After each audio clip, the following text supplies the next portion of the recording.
He helped the filthy alien stranger wash, and not knowing she needed a mate. The Dust Walker.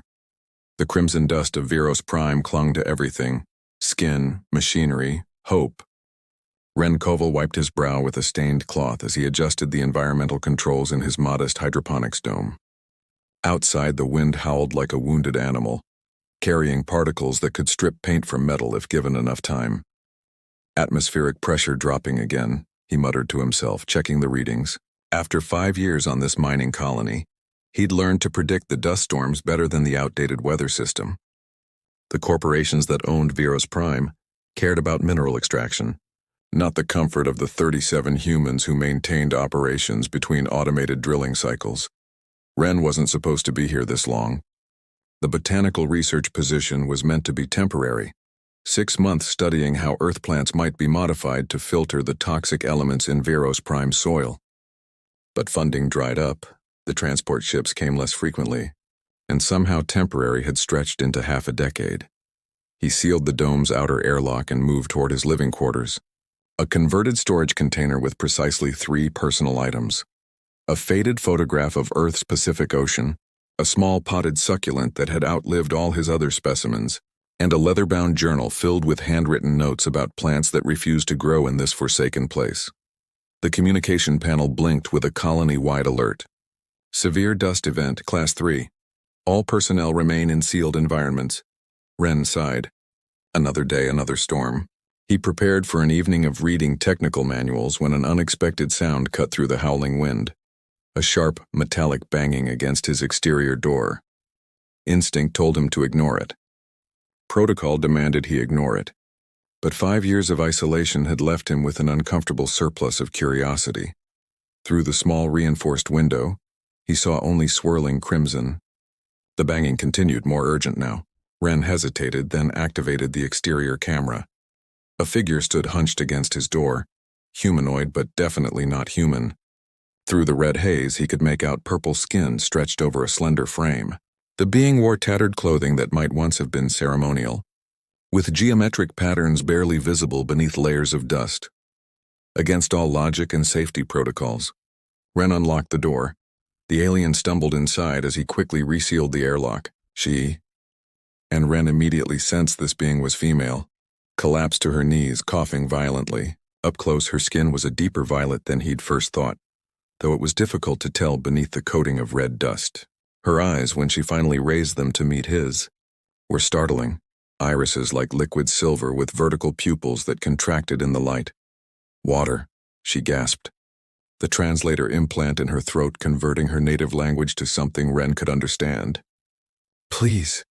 Ren retrieved his canteen and watched as she drank desperately, rivulets cutting clean paths through the dust on her face. When she finished, she wiped her mouth with the back of her hand, leaving another streak of purple against the red. I am Nylith, she said, her voice stronger now, last daughter of House Azuri. I was separated from my ship during emergency landing. Ren Koval, botanist. He hesitated. There aren't supposed to be any ships landing this month. Nylith's silver eyes studied him with unexpected intensity. My arrival was unplanned. She attempted to stand, but winced in pain. You're hurt, Ren observed, noticing how she favored her left leg. The landing was difficult, she acknowledged. But the storm is the greater threat. Your atmosphere. It burns, Ren nodded. The dust contains silicon compounds that react with moisture. It's why we don't go out during storms. Nylith looked down at her arms where the dust had created angry welts on her purple skin. I need to remove this contamination. Is there somewhere I can cleanse myself? The question was simple, practical even. But something in the way Nylith watched him made Ren feel as though her request carried weight beyond the obvious need for hygiene. Yes, he found himself saying. I have access to water reserves. Not much, but enough. For the first time, Nylith's face softened into something like relief, or perhaps gratitude. Then I am fortunate to have found you, Ren Koval. More fortunate than you can possibly understand. Sacred waters. The water recycling station wasn't meant for bathing. Like everything else on Veros Prime, it was utilitarian, a series of filters and tanks that processed the colony's limited water supply. But it was private, and more importantly, it had clean water. The corporation rations water strictly, Wren explained as he filled a large basin. Steam rose between them in the small maintenance room. But I've modified this station to be more efficient, so there's always a small surplus they don't track. Nyleth stood awkwardly by the door, her silver eyes following his movements. The red dust had begun to harden on her skin, forming a painful-looking crust wherever it mixed with her natural oils. This surplus. You risk punishment to help me? She asked. Wren shrugged. Let's just say colony management and I have different priorities. He added some mild soap to the water. This should help with the silicon compounds without irritating your skin further. When the basin was full, Wren stepped back, suddenly aware of the intimacy of the situation. I'll wait outside while you— No. Nyleth's voice was firm. Her translator implant gave the word a strange musical quality. Among the Azuri, cleansing is not solitary. Will you assist me? Wren felt heat rise to his face that had nothing to do with the steam. I don't think that would be appropriate. Nyleth tilted her head, studying him with those unsettling silver eyes. You have already broken rules to help me. Is this one more significant? There was something in her tone, not quite pleading but earnest, that made Wren hesitate. After 5 years of minimal human contact, simple kindness felt like an almost forgotten language. I can help with your back and arms, he conceded. But the rest you'll have to manage yourself. Nyleth nodded, seemingly satisfied with this compromise. She began to remove the outer layer of her tattered clothing, revealing more of her purple skin beneath. The geometric patterns Wren had glimpsed earlier weren't on her clothing, but were intricate markings etched into her skin, silvery lines that caught the light as she moved. Wren handed her a soft cloth and focused on wetting another one for himself. He kept his eyes averted as she removed the rest of her dust-covered garments and carefully entered the basin. A soft sigh escaped her lips as she sank into the warm water, which immediately began to turn rusty red. The water on my world is sacred, she said quietly. It carries memory and intention. Wren moved behind her with his damp cloth. What do you mean by carries memory? Water remembers what it touches, Nyleth explained as Wren began to gently wipe the dust from her shoulders. Her skin was surprisingly warm under his touch, almost feverish. When one Azuri helps another cleanse, the water remembers the connection. Wren worked methodically, revealing more of the silvery patterns beneath the dust. They seemed to shimmer and shift under the artificial light, almost as if responding to his touch. These markings, he said. What do they mean? Nyleth was silent for a moment. They tell my lineage, my purpose. She turned slightly, meeting his eyes. My future. The intensity of her gaze made Wren focus more intently on his task. As he cleaned her upper back, he noticed that the patterns formed constellations he didn't recognize, star maps from another sky. Your people, the Azuri, Wren said, trying to maintain the conversation despite the strange intimacy of their situation. I've never heard of them in any of the interspecies databases. We keep ourselves hidden, Nyleth replied. Necessity has made us cautious with outsiders.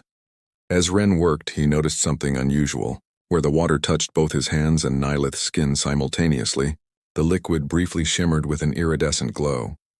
The water is responding to you, Nyleth observed, her voice carrying a note of surprise or perhaps confirmation.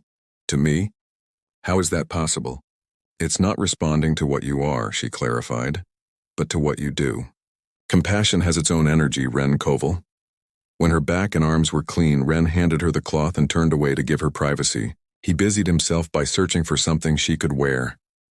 The storm will last through the night, he said, keeping his back turned. You can stay here until it passes. Thank you, Nyleth replied, her voice soft. But know this, in helping me cleanse, you have done more than wash away dust. Among my people, such an act is the first step in a sacred bond. Wren turned, startled by her words, to find her standing beside the basin, wrapped in the cloth he'd given her. The clean purple of her skin seemed to glow from within, and the silver constellations pulsed with a gentle rhythm. What kind of bond? He asked, his throat suddenly dry. Nyleth's silver eyes held his. One that might save my entire species from extinction. Whispers of extinction. The colony dormitory was eerily quiet that night as the dust storm raged outside. Wren had given Nyleth his bed and made himself a makeshift pallet on the floor. He'd found her some standard-issue colony clothing, too large for her slender frame but clean. Now unable to sleep, he watched the storm sensors blink on his datapad, trying to process everything that had happened. "Your thoughts are loud," Nyleth said suddenly from the darkness. Ren set down his pad. "I didn't realize you were awake." The Azuri require little sleep. There was a rustling as she sat up. In the dim emergency lighting, her silver eyes seemed to float in the darkness. "You are troubled by what I said." It wasn't a question. Ren sighed and sat up as well, facing her across the small room. "You mentioned extinction and a bond. I think I deserve to know what you meant." Nyleth was silent for a long moment. "My people are dying, Ren Koval. Once we numbered in the millions across 12 worlds. Now fewer than 5,000 remain. What happened? A biological weapon during the hegemony wars," she explained, her voice steady despite the weight of her words. "It targeted our reproductive capability. Each generation, fewer children are born. The last pure-blooded Azuri child was born 27 cycles ago. Ren did the mental conversion. That's nearly 15 Earth years," Nyleth nodded. "I am among the last generation capable of producing offspring, but only through genetic compatibility with certain other species." The implications began to dawn on Ren. "And humans are compatible?" "Some humans," she corrected. "Those whose bioresonance patterns align with ours. It is exceedingly rare." Ren remembered the shimmering water. "And you think I'm one of those humans?" "I know you are." Nyleth's certainty was unsettling. The water confirmed it. "When you helped me cleanse, the resonance was unmistakable." "So you came to Veros Prime looking for compatible humans?" Ren asked, trying to make sense of her story. Nyleth shook her head. "I came searching for a specific element in your mining operation. Something we need for our remaining regeneration technology. Finding you was unexpected. You're telling me that helping you bathe initiated some kind of mating ritual?" Ren couldn't keep the disbelief from his voice. "The Vesikar, the cleansing ritual, is the first step in forming a life bond," Nyleth explained patiently. "It is not binding alone, but it revealed our compatibility." Ren stood, suddenly feeling trapped in the small room. "This is insane. We're completely different species. I'm a botanist, not some genetic savior. And yet here we are." Nyleth's voice remained calm. "I understand your reluctance. This is not what you planned for your life." "That's an understatement," Ren said with a hollow laugh. "I didn't plan to spend 5 years on this dustball either, but at least that was my choice."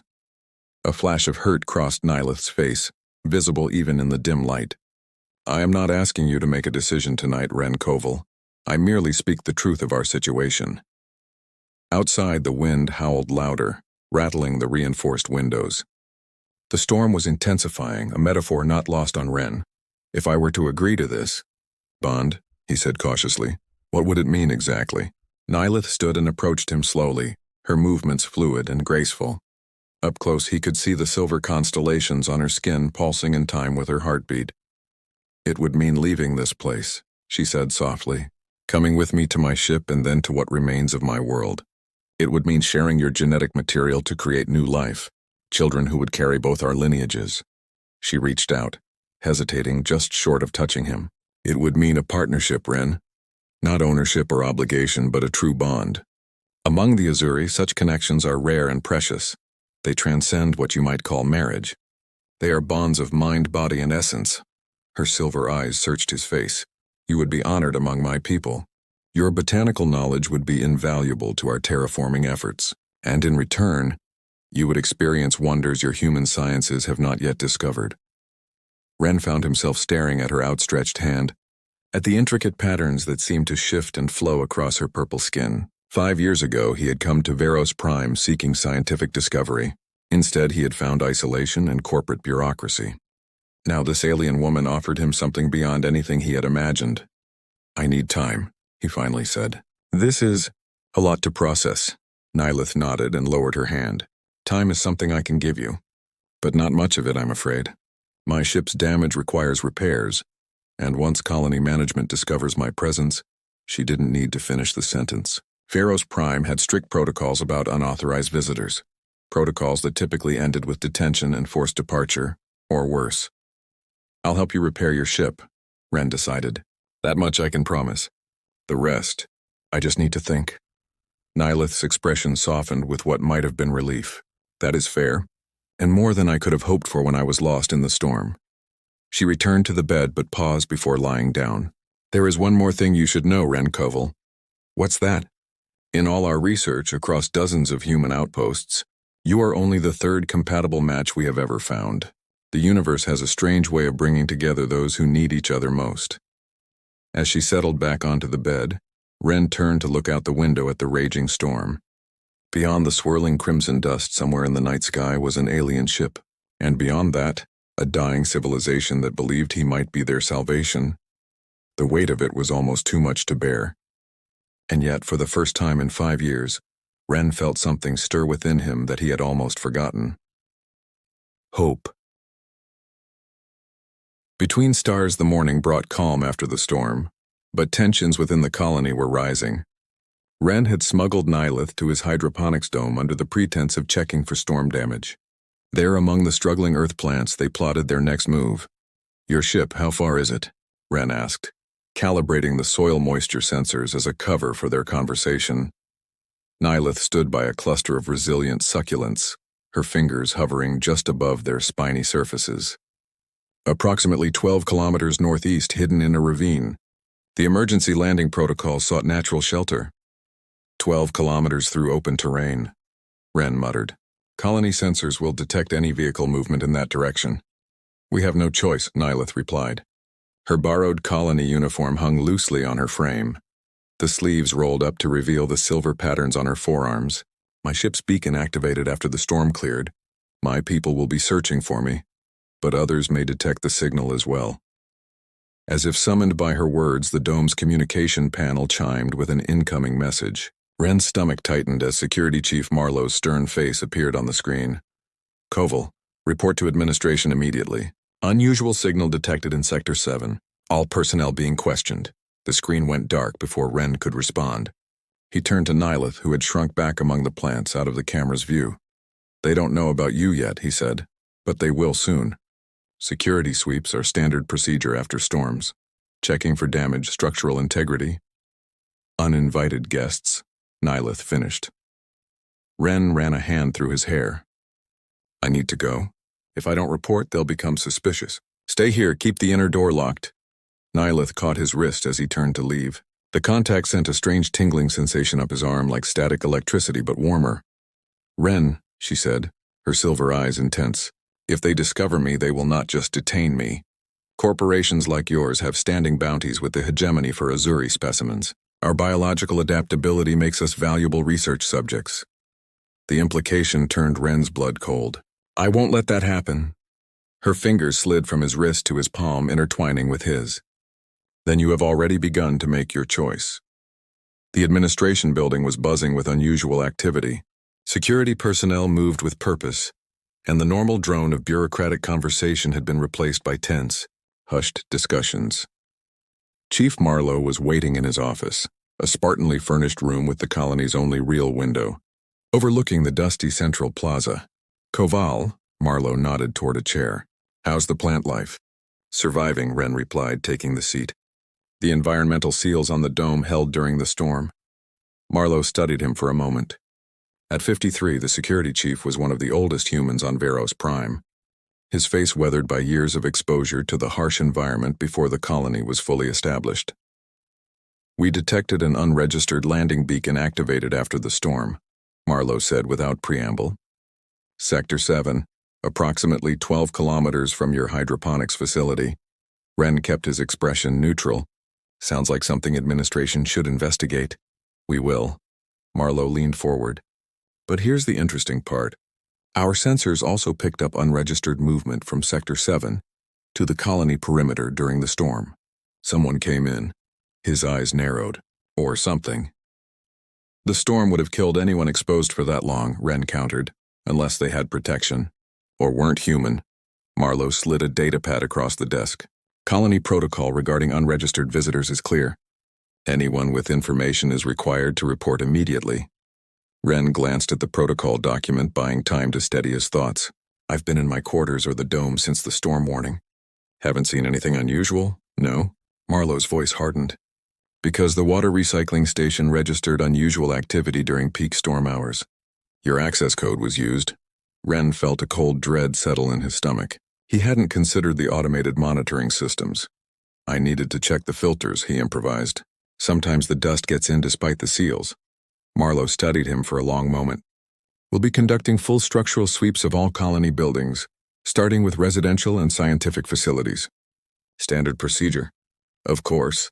Ren nodded, rising from his chair. Let me know when you'll be checking the dome. Some of the experiments are sensitive to disruption. As Ren turned to leave, Marlowe added, One more thing, Koval. The corporation rewards those who help maintain security. 5 years is a long time to be stationed on this rock. Cooperation could mean a ticket back to Earth. The offer hung in the air between them, a temptation and a threat wrapped in corporate policy. Ren merely nodded and left, his mind racing faster than his carefully measured steps. He needed to get Nylith to her ship before the security sweep reached his dome. But how? The colony's perimeter was monitored constantly, and any vehicle requisition would be flagged and tracked. As he approached the hydroponics dome, a plan began to form, desperate and dangerous, but possibly their only chance. Inside, he found Nylith examining his botanical journal. She looked up as he entered, her expression immediately alert to his tension. They know something arrived during the storm, Ren said without preamble. They'll be searching the colony within hours. Nylith closed the journal carefully. Then we must leave now. It's not that simple. The perimeter is monitored by systems designed to detect human and mechanical movement, she finished. But Azuri can mask their biosignature for short periods. It's how I reached your door during the storm. Ren blinked in surprise. You can become invisible? Not invisible, she corrected. More like biochemically quiet, but the effort is exhausting and I cannot extend the effect to others. Ren moved to his workstation and pulled up the colony schematics. There's another way. The old mining tunnels from the initial excavation. They were sealed off years ago when automated drilling replaced human miners. But I've been using some of them to grow fungi that can't tolerate the surface conditions. He pointed to a tunnel entrance hidden behind his storage units. This connects to a network that extends beyond the colony perimeter. One branch surfaces about 5 kilometers from your ship. The tunnels would shield us from detection. Nylith nodded, studying the schematics. But what about colony tracking? Don't they monitor your movements? Ren tapped his wrist where a small implant was visible beneath his skin. Standard issue locator. But I think it's time I had an unfortunate malfunction. Within 20 minutes, Ren had packed essential supplies: water, nutrition bars, a portable lamp, and basic medical supplies. He'd also prepared a solution that would temporarily disable his tracking implant without triggering the tampering alarm. As he injected the solution around the implant site, Nylith watched with concern. Will this harm you? Just scrambles the signal, Ren explained, wincing slightly. Makes it look like electromagnetic interference from the mining equipment. When they were ready, Ren moved the storage unit, revealing a narrow passage that sloped downward into darkness. The air that wafted up was cool and carried the earthy scent of his fungal experiments. Once we enter, there's no going back, Ren said, suddenly aware of the magnitude of his decision. I'll be marked as a deserter. Even if I returned, the corporation would press charges.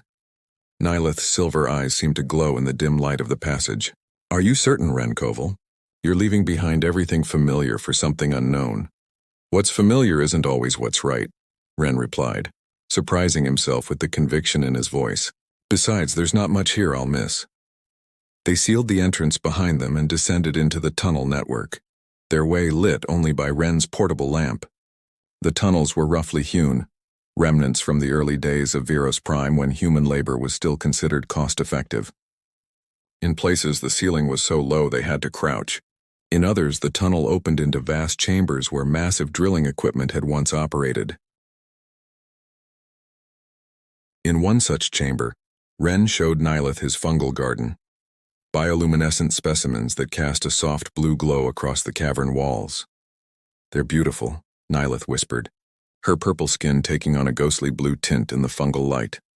They're also useful, Ren explained. They process toxins in the soil. I've been experimenting with them for potential terraforming applications. You would have made an excellent Azuri scientist, Nylith said, the comment carrying more weight than simple praise. They continued through the tunnels for hours following Ren's marked path. Occasionally they would pause to rest, sharing water and speaking in hushed tones despite being well beyond anyone who might hear them. During one such rest, Nylith reached out to touch Ren's face, her fingers tracing a line from his temple to his jaw. The contact sent that same warm tingling through him. "What is that sensation?" he asked. "Bioresonance," she explained. "The beginning of the bond. It will grow stronger with time and proximity." "Is it controlling me somehow? Making me help you?" Nylith withdrew her hand, her expression solemn. "No. The resonance only reveals compatibility. It cannot create feelings or override will. What you feel, what you choose, is entirely your own." Something in her earnest response resonated with Ren more deeply than any biological connection could. In 5 years on Veros Prime, surrounded by people who saw him as merely a function, the plant guy, the dome tech, Nylith was the first to see him as something more. Something vital. When they finally reached the tunnel exit, the twin moons of Veros Prime were high in the night sky, casting long shadows across the barren landscape. The air was cool and still, with no sign of another dust storm approaching. "We should reach your ship before dawn," Ren said, orienting himself by the stars. Nylith nodded, but her attention was on the horizon. "We may not be alone," she said quietly. "Look."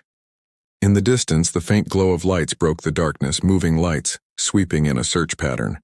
"Colony security," Ren confirmed. "They must have discovered you're missing." Nylith's expression hardened. "Not just colony security," she said. "The movement pattern. Those are hegemony hunters." The hunters' searchlights cut through the darkness like predatory eyes, sweeping methodically across the terrain. Ren and Nylith crouched behind a rock formation, watching the approaching vessels. "How did they find us so quickly?" Ren whispered. "They were already searching for me," Nylith replied, her voice tight. "My ship's distress beacon would have alerted any hegemony vessels in the system." The nearest searchlight passed just meters from their position, its beam briefly illuminating dust particles in the air before moving on. "We need to reach your ship before they do," Ren said, studying the terrain between their position and the coordinates Nylith had given him. "There's a dry riverbed about half a kilometer ahead. If we follow it, we might stay out of sight." They moved silently across the open ground, using the natural contours of the land for cover. Nylith's natural agility surprised Ren. Despite her injury, she moved with fluid grace, her steps barely disturbing the loose soil. The riverbed provided the cover they needed, its steep banks hiding them from the searchlights above. As they followed its winding path, Ren noticed that the silver patterns on Nylith's skin had begun to pulse more rapidly, growing brighter. "Your markings," he whispered, pointing to her exposed wrist. Nylith nodded. "They respond to proximity to my ship. We're getting closer." After another kilometer, Nylith suddenly stopped, placing her palm flat against the riverbank wall. "Here," she said. "We need to climb. The ravine is just beyond this ridge." They scaled the bank, the loose soil making their ascent difficult. At the top they lay flat, surveying what lay ahead. A deep crack in the planet's surface formed a narrow ravine, invisible until you were almost upon it. Within its shadows, Ren could make out the sleek contours of a vessel unlike any human craft he had seen. Organic curves rather than utilitarian angles. Its surface a deep blue-black that seemed to absorb the moonlight. "My ship," Nylith confirmed, a note of relief in her voice, "and it appears undamaged by the storm." "The hunters haven't found it yet," Ren observed, watching the search patterns in the distance. "But they're getting closer." They descended carefully into the ravine, approaching the ship with urgency tempered by caution. As they neared, the vessel seemed to respond to Nylith's presence, subtle lights appearing along its hull, pulsing in rhythm with the markings on her skin. Nylith placed her palm against the ship's surface, and a seam appeared, widening into an entrance. "Quickly," she urged. Inside, the ship was larger than it appeared from the outside, its interior illuminated by the same soft bioluminescence as Nylith's markings. Control surfaces were minimal, mostly smooth panels with occasional crystalline protrusions. "This is incredible," Ren breathed, taking in the advanced technology. "Your people built this?" "The ship grows more than it is built," Nylith explained, moving to what appeared to be the central control area. "It's a living organism, bonded to its pilot." She placed both hands on a crystalline structure, and the ship hummed to life around them. "Life support is functional," she reported. Navigation systems intact, but the propulsion matrix was damaged in the landing. Ren approached cautiously. Can it be repaired? Yes, but not quickly enough. Nylith gestured to an external sensor display showing multiple vessels converging on their position. The hunters will find us before repairs can be completed. Ren studied the display, an idea forming. What if we don't need to outrun them? What if we just need to hide long enough to complete repairs? Nylith looked at him questioningly. The ravine continues for several kilometers, Ren explained. If we can move the ship deeper in, use the natural shielding of the rock formations. The ship can move along the surface, Nylith confirmed. But the energy signature would be detectable. Not if we mask it. Ren pulled out samples of the bioluminescent fungi from his pack. These absorb and transform energy. If we place them strategically around the exterior, understanding dawned in Nylith's silver eyes. They would absorb our energy signature, making it appear as natural geological activity. Exactly. They worked quickly. Ren applying the fungal specimens to the ship's hull while Nylith prepared for a short-range movement deeper into the ravine. The hunters' vessels were now clearly visible in the night sky, their searchlights methodically scanning the terrain. Once the ship was positioned in a deeper, narrower section of the ravine and the fungi were in place, they could only wait. The interior of the ship dimmed to minimal power, leaving them in near darkness. Through the viewing portal, they watched as search beams swept across the ravine's edge. Tense minutes stretched into an hour. The hunters' vessels hovered directly above their position at one point, their lights penetrating partway down the ravine walls but not reaching the ship hidden in the shadows below. Eventually, the lights moved on, continuing their search pattern away from the ravine. It's working, Ren whispered, hardly daring to believe it. Nylith nodded, relief evident in her posture. We have perhaps 6 hours before they return to search this quadrant again. Enough time to complete essential repairs. As Nylith worked on the ship's systems, Ren assisted where he could, learning the basics of Azuri technology through hands-on experience. The ship responded to his touch almost as readily as to Nylith's, confirming what she had told him about their compatibility. During a pause in repairs, Ren found himself staring through the viewing portal at the stars above Veros Prime. For 5 years, he had seen those same stars every night, yet had never truly looked beyond them to the possibilities they represented. What is it like? He asked softly. Your homeworld. Nylith joined him at the portal. Once it was beautiful. Crystal forests, living cities that grew from the land itself, oceans that sang with the tides. Now much of that is gone, but we preserve what we can and we fight to restore what was lost. She hesitated, then added, It can be beautiful again with help. With hope. Ren turned to face her. In the dim light, her purple skin and silver markings seemed to glow from within, creating constellations he was beginning to recognize. I still don't fully understand this bond, he admitted, but I do know that what I've found with you in 2 days feels more real than anything I've experienced in 5 years on this colony. Nylith's expression softened. The bond begins with compatibility, but it grows through choice, Renkoval. Each decision to help, to trust, to remain, these strengthen what biology begins. She reached out, her fingers intertwining with his. This time the tingling sensation was stronger, spreading up his arm and throughout his body in a wave of warmth. Among my people, we believe that souls find each other across lifetimes, across species, across the void between stars. Some call it destiny. I prefer to call it recognition.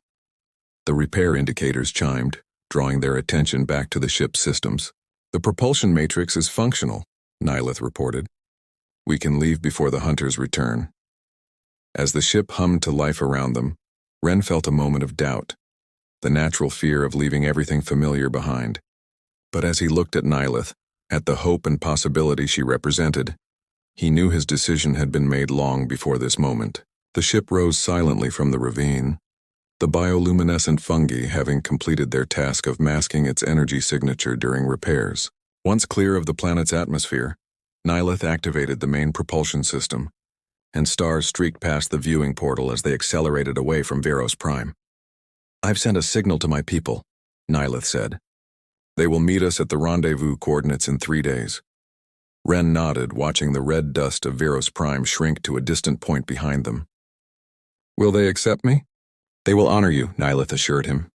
Not just for what you represent to our future, but for who you are. A being who chose compassion when he could have chosen fear.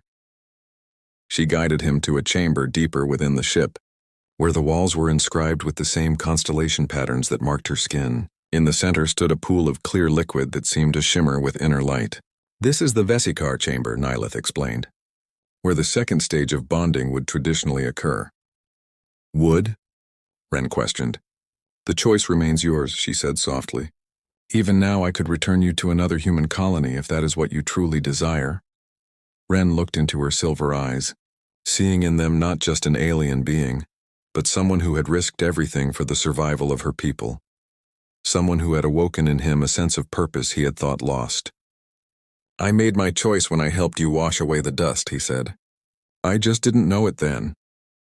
He extended his hand to her, and she took it, leading him to the edge of the shimmering pool. As they stepped into the water together, the liquid began to glow more intensely, responding to their combined presence. The silver patterns on Nilith's skin brightened, and to Ren's amazement, faint matching patterns began to appear on his own skin, not etched or marked, but glowing from within as if they had always been there, waiting to be awakened. The patterns, he whispered, watching them spread across his forearm. They represent our shared future, Nilith explained, her voice filled with wonder. New constellations that neither of our peoples have seen before. As the water swirled around them, their foreheads touched, and Ren felt a connection bloom between them that transcended physical attraction or even emotional bond. A recognition, as Nilith had called it, of something that had perhaps always been meant to be. Beyond the ship, stars continued their eternal dance, indifferent to the boundaries of species or the artificial divisions of planets and territories. And within that vastness, two beings from different worlds created something new, a bridge between dying stars and those waiting to be born, a promise that even in a universe of endless night, light would find a way to endure. The journey ahead would not be easy. There would be challenges, adjustments, and undoubtedly moments of doubt. But as Ren held Nilith in the glowing waters of the Vesikar, he knew with certainty that he had not just found a mate for her, or salvation for her people. He had found his way home.